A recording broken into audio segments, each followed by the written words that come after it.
When we were born, apart from our genetics, nothing else could have had a say in how our hair is going to look after a certain point of time. It is the knowledge, the tricks, the hacks that we learn as we grow, which renders our hair the look it has today. So today we'll discuss about 7 such tricks that will make your hair look absolutely amazing. So without any delay, let's get straight to the point.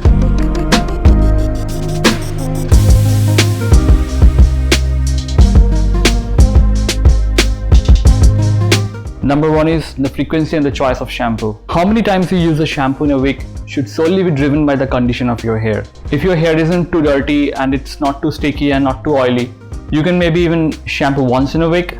The optimal is to shampoo twice in a week, but definitely not more than 3 times in a week. Also remember to massage your scalp while you're using a shampoo and not a conditioner. A conditioner is not meant for your scalp, it is only for your hair.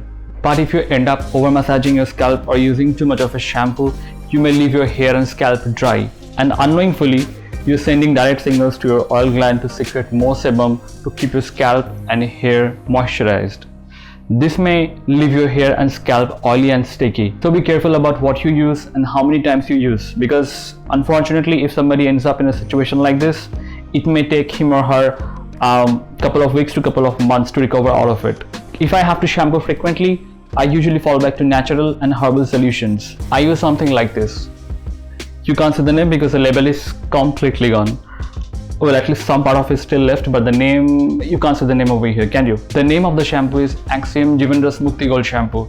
It's easily available online. You can check on Flipkart or Amazon. It is decent, it is herbal, it is natural, and more importantly, it is gentle on your hair. The problem with shampoos that are very natural is the fact that for somebody it may leave their hair dry. But at the end of the day, they are gentle on your hair. So I'll recommend you to at least go and give it a try.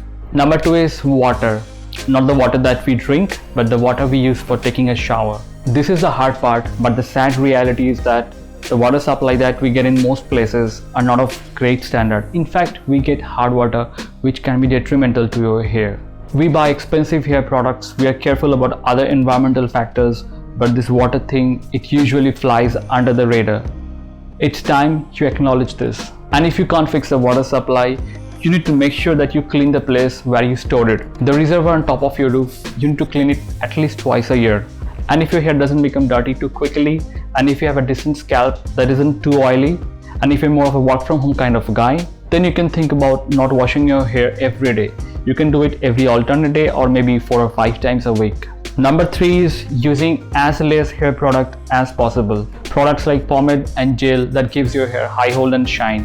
The problem of overusing them or using them every day is the fact that you need to wash them off as well, at least before going to the bed. Because if you don't, you may end up waking up the next morning looking as much ugly as beautiful you looked the day before when you applied the products, which isn't good for your hair either. Yes, these are nothing less than that when it comes to your hair. There is a bunch of people on the internet who advocates the use of a blow dryer. They say that it is better to blow dry your hair than air dry because it makes your hair look good, it adds volume to your hair, which is kind of true on a short term. But you know what? I don't care, because the silver lining is that anything that is hot isn't good for your hair. On the contrary, if you want to retain a head full of beautiful luscious even at the age of 50 or beyond, guess what? You need to limit the usage of this as much as possible. I can even count the number of days I have used it, and I can only recommend you to use this only if you have long hair and it is wet and you're in a hurry. And all of these were not created equal. The cheaper ones will have only 2 settings. The expensive ones will have more number of settings. So when you use one, make sure to keep it at the lowest setting and use it at least from 2 feet distance from your hair. And indeed, if you have to use a hair dryer or a blow dryer, you can also go for something which acts as a heat protector and a pre-styler, something like a sea salt spray. But be very careful about sea salt spray because sea salt spray can leave your hair dry. So choose one that has nourishing and moisturizing effect written on the bottle or the package it comes in. Speaking of nourishment, it brings us to point number 5, which is argan oil.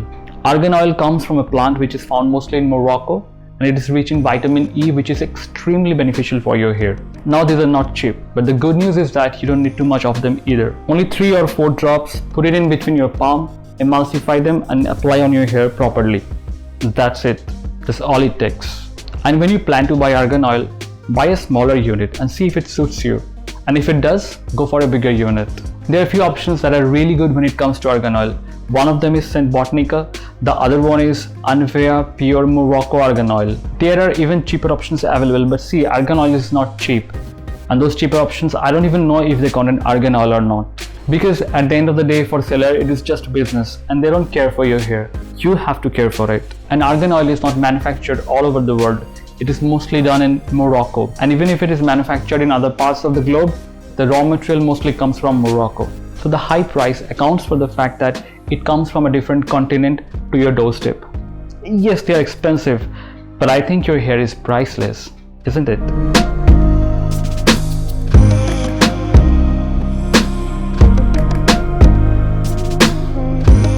Number 6 is practice to use your hand instead of a comb. Instead of using a comb, practice to use your hand to make your hair look great. Okay?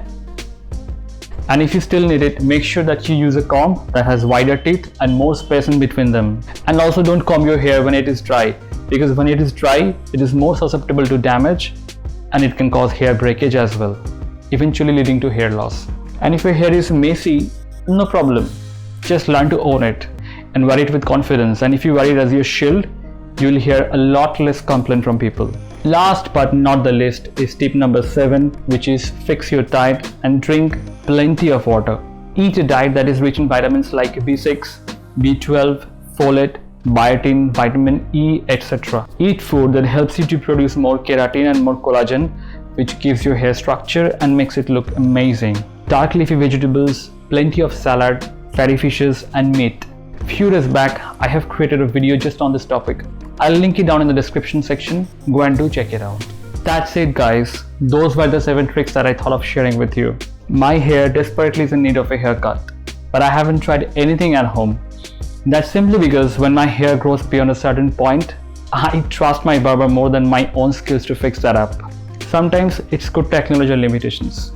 Anyway, you won't even take my advice seriously if you see how my hair looks off the camera. But in front of the camera, I managed to pull a decent look.